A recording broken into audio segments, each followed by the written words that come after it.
Hey there, so today we have another review. This one is something I'm really excited for. This is from Urban Artifacts, so out of Cincinnati, Ohio.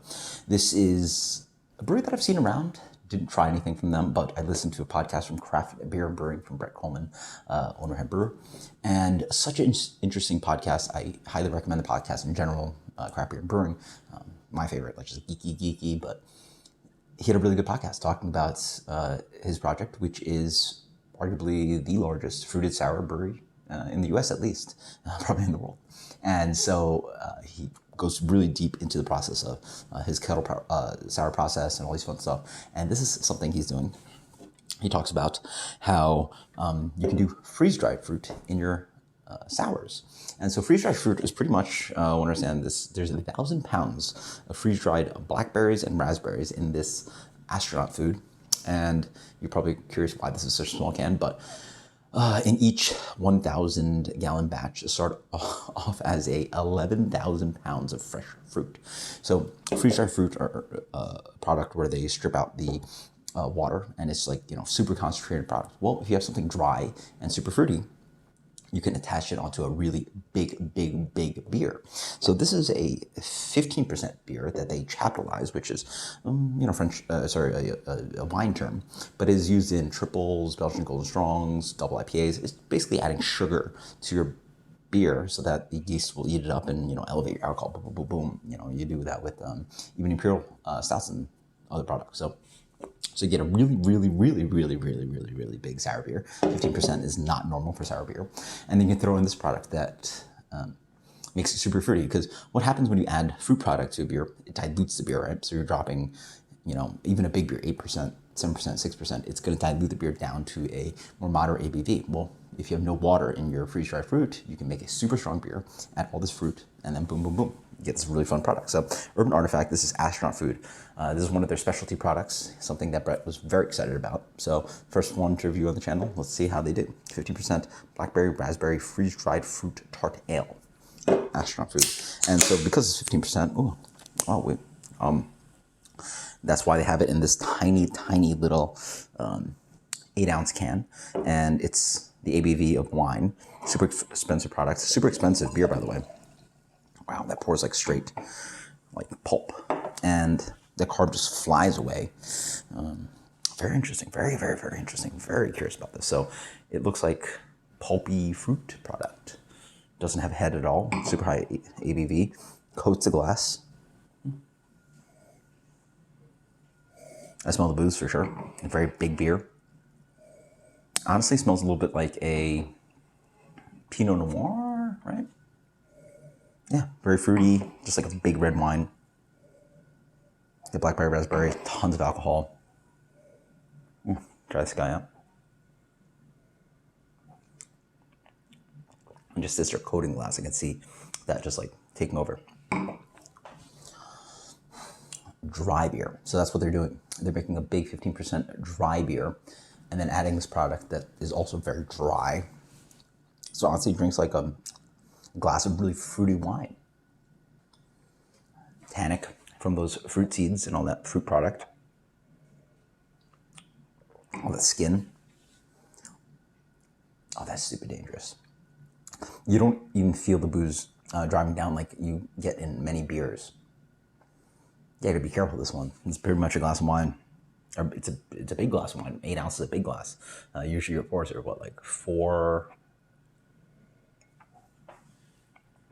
ounces for a glass of wine. 5 ounces, yeah. So you get 8 ounces out of this guy. And expensive. This thing was like $8 or something. So you're paying like $1 an ounce. But if you think about it, if you do the math, this is like a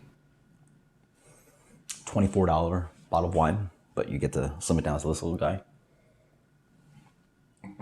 It makes sense. It's freeze-dried fruit product is very expensive. What does this taste like? Wow. Oh, yeah. It's so strange. It's hard to describe. It's like a tart, very fruity. And then again, wine is very actually tart, at least on the pH scale, but we don't get that because of the like tannic structure and like the residual sweetness of that. But it's like it's somewhere like a beer wine hybrid where it's like a lot of wine with a lot of fruit. Oh, that's what it is. It tastes a little bit like sangria, but it's not thin like that. It has more fruit, like really tons of fruit. Because, you know, usually you put in the fruit to just soak in the wine. It's not dry and skinny as wine. It's got a little bit this kind of like pulpy texture, a little bit. And you can see the pulpy texture, but wow. I mean, that's just pure expression of fruit. That's the goal with this one. It's very, very fruity. Blackberry, raspberry, yeah. Not sweet like mead, but has a concentrated flavor like mead with this wine kind of like ABV behind it. It doesn't taste like beer at all, honestly. Like full blind, like what the hell is this? Yeah, that's what it is. It's a hybrid of the fruitiness of a fruit mead that's super huge without the sweetness. It's not oak aged, so it doesn't have the oak texture of like a, you know, big bold cab.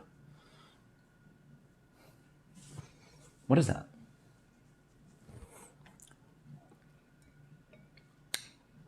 That's such a strange product.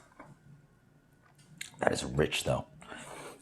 It almost tastes like that's what it tastes a little bit like. I don't know, I feel my cheeks getting rosy, or almost trying this guy out. Almost like a fruit liqueur, but those are back sweetened. Those are sweeter. It's almost like you just got. You know what that tastes? Because like fruit liquor, like fruit vodka, is more boozy. I don't know.